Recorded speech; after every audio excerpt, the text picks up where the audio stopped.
नमस्कार दोस्तों। आज 4 अप्रैल 2025 है और काफ़ी दिनों बाद वीडियो बना रहे हैं क्योंकि बाज़ार एक साइडवेज है और इस तरीके के बाज़ार में अब डेली अपडेट करने का कोई फ़ायदा नहीं होता। स्टार्ट करते हैं अभी का वीडियो। मेरे हिसाब से बाज़ार में आपको अभी मोर टू कम है डाउन साइड। मतलब बोलने का ये है कि यहाँ से बाज़ार में और गिरावट अभी आपको देखने को मिलेगी। हमने ये रैली स्टार्ट करी थी 21,900 21,800 के आसपास से 23,800 तक की, ऑलमोस्ट 2,000 पॉइंट की रैली करी थी।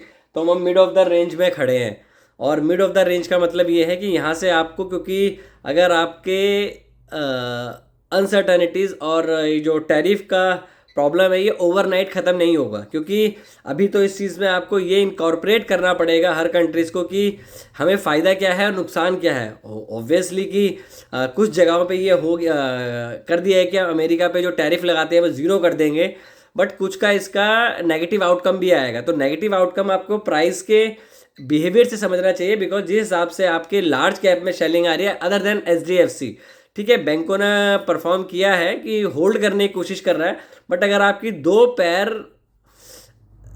बाजार के 3 पिलर हैं, 3 में से 2 पिलर ढह जाएंगे तो आप ऊपर नहीं जा पाएंगे। तो सिंपल सा मुद्दा ये रखना चाहिए बाजार में कि आपको जब तक बाजार 23,300 या 22,500 23,500 और 23,300 के ऊपर ट्रेड ना करें बाजार में। आपको सेल ऑन रैली ही खेलना है, क्योंकि बाजार में होगा क्या कि कल मान लीजिए आप मंडे को बाजार गैप अप भी करता है, तो बाजार गैप अप करते ही पहले बाजार में सेलिंग आएगी, क्योंकि जिस क्वांटम से, जिस प्रेशर से आप गिर रहे हैं कि ये ओवरनाइट समस्या समाप्त नहीं होगी। क्यों? क्योंकि अगर ये इन्फ्लेशन सीरियसली बाजार में आएगी तो आपकी स्टैगर्ड इन्फ्लेशन होती है वो बाजार को हिट करेगी, जिसमें होगा क्या कि आपके अल्टीमेटली कंज्यूमर पे चीज़ें हिट करेंगी। अगर कंज्यूमर पे हिट करेंगी तो आपके ओवरऑल बाजार को ये कहीं ना कहीं इंटरलिंक हैं एक दूसरे के साथ। मतलब अगर यूएस में इन्फ्लेशन आएगी तो आप बच नहीं सकते, तो आप में भी आएगी। हो सकता है कि आपको अगर 2007 या 2008 का अगर बातें याद हों, जब वहाँ पे समस्या आई थी तो एचडीएफसी बैंक में ये बोला जाता था कि हमारी तो बहुत ज़्यादा 25 से 30% की ग्रोथ है, तो हम तो काफ़ी अच्छा परफॉर्म करेंगे। बट इवेंचुअली क्या हुआ कि एचडीएफसी बैंक 30 से 50% टूट गया। तो ये बोलना कि वहाँ प्रॉब्लम है यहाँ नहीं आएगी, देखो अगर जंगल का राजा बीमार होगा तो समस्या आपको आएगी। क्यों? कल आप इस वजह से भी नहीं गिरे क्योंकि क्लैरिटी नहीं थी बाजार में प्रॉपरली, क्योंकि मैंने भी कल ट्रेड किया और मैं प्रॉफिट में ही गया। और ओवरऑल मैं अगर लास्ट 15-20 दिन की अपनी परफॉर्मेंस देखूँ तो आई डोंट थिंक सो कि मेरा कोई डे नेगेटिव गया होगा क्लोज। मतलब मेरे, अगर मैं अपना चार्ट्स भी देखूँ या अपनी परफॉर्मेंस भी देखूँ तो ओवरऑल सारे दिन मेरे पॉजिटिव गए हैं। हाँ, आज का दिन मेरा एक बोले मैंने पहले पुट ली मॉर्निंग, कॉल ली मॉर्निंग में, उसके बाद मैंने पुट ली, पुट में मुझे प्रॉफिट हुआ। फिर मैंने बैंक निफ्टी की कॉल ली बट उसमें कुछ मिला नहीं। तो क्योंकि आपको पानी का बहाव और गहराई तभी पता चलेगा जब आप उसमें खुद उतर के देखोगे। बातें करने से कि ऊपर जाएगा नहीं जाएगा, देखो बाजार ऊपर क्यों जाएगा, कौन बाजार में चढ़ चढ़ के खरीद रहा है। अगर आपका आईटी वीक है, आपके लार्ज कैप वीक रहेंगे तो खाली बैंक बाजार को होल्ड कर सकता है, बट फाइनली वो भी निफ्टी के साथ कोऑर्डिनेट करेगा और नीचे की जर्नी शुरू होगी।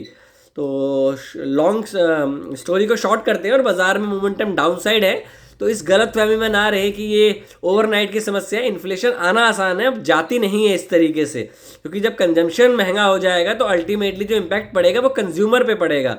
और अभी तो दूसरी कंट्रीज़ ने मोस्ट ऑफ द कुछ रिप्लाई नहीं कर रहा है अदर देन 1 और 2 कंट्री के। अगर हम छोड़ दिया जाए, जैसे वियतनाम ने बोल दिया कि हम अमेरिका के टैरिफ जो है वो ज़ीरो कर देंगे, पर इम्पॉर्टेंट है कि वियतनाम से माल अमेरिका से कितना उधर जाता है, मुद्दा ये समझने का।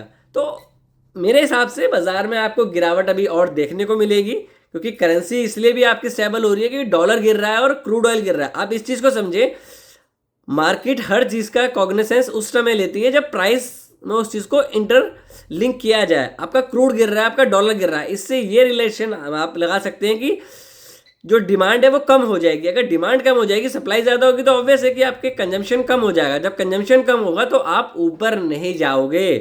तो मेरे हिसाब से मेरी पुट पोजीशन मैंने मंथ एंड के आसपास की पुट ले रखी है 22,300 की।